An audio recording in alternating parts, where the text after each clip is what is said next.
Hello, I'm Hannah Mansfield, and this is my Physics 2212 Lab 2 lab report on the lines of charge lab.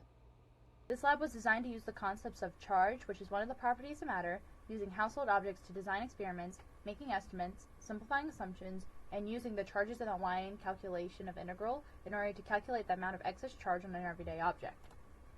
The fundamentals of physics here are Coulomb's law, which is the electronic constant times the charge of object 1 times the charge of object 2, divided by the distance the objects are apart squared equals the electric force of an object on another object. And Newton's second law, F equals m times a, where F is the force, m is the mass, and a is the acceleration of the object. Newton's third law also plays into effect here, where every action has an equal and opposite reaction, as we will see when the gravity equals the electric force. Also, the fundamental / proton charge is used in several calculations, and it's equal to 1.6 times 10 to the negative 19th.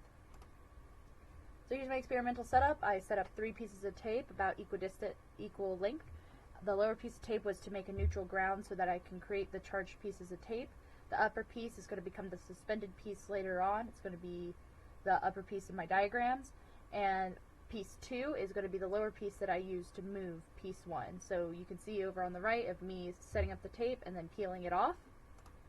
The tape was attracted to neutral objects, such as my hand. However, it was repelled by negatively charged objects, such as a charged pen, meaning that the tape itself is also negative. And as you can see over on the right, I have my experimental setup of a hanging piece of tape, where I will bring another piece of tape under it, measure the distance in between them when the tapes are stationary, and that way we can set the force of the electric force equal to the force of gravity. So the length of each piece of tape was 0.02 meters long. The mass of each piece of tape was 0.02 grams. The distance between the tapes was 0.034 meters, and the tape is also negatively charged, as I stated earlier.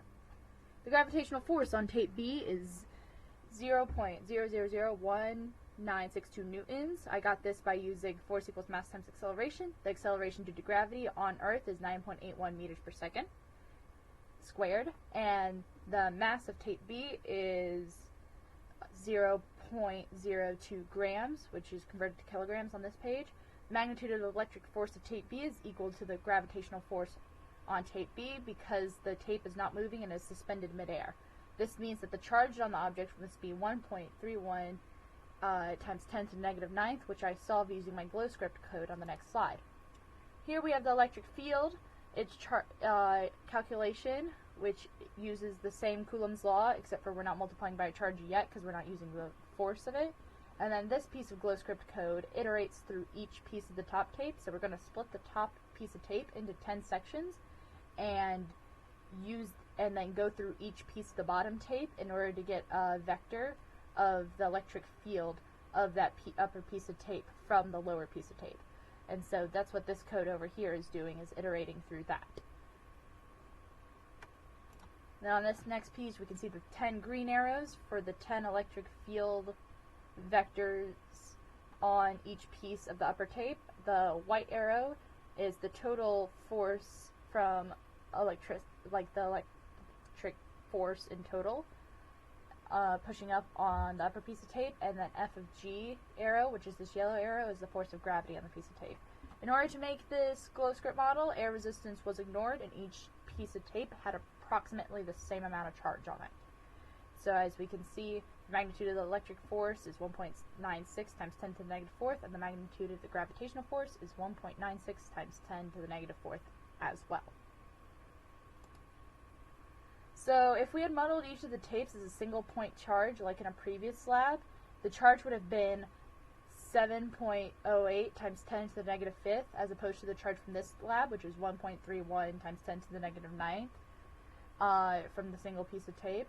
The reason that these two values differ is because we're using two different models. We used a point charge model and used the integral of the piece of tape in order to get more accurate results instead of just treating it as a single charge in a space. Like I stated earlier, the estimates differ because the models differ in the way that calculated the charge of the object. The initial charge was a point charge versus this lab, which calculated it as a bunch of charges and then superpositioned together.